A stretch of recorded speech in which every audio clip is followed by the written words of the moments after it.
लड़कियों के लिए। लुई मांजा,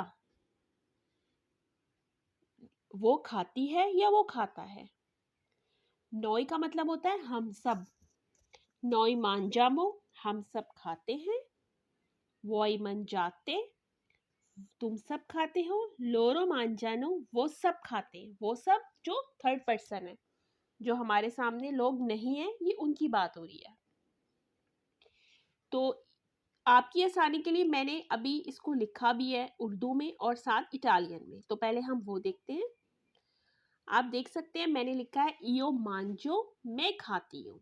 अगर आप ये कहना चाहते हैं कि मैं सेब खाती हूँ, आप कहेंगे इयो मांजो ला मेला, मैं सेब खाती हूँ या मैं सेब खाता हूँ। इयो मांजो के बाद आपने उस चीज का नाम लेना है जो आप खाना चाहते हैं। इयो मांजो इल जलातो,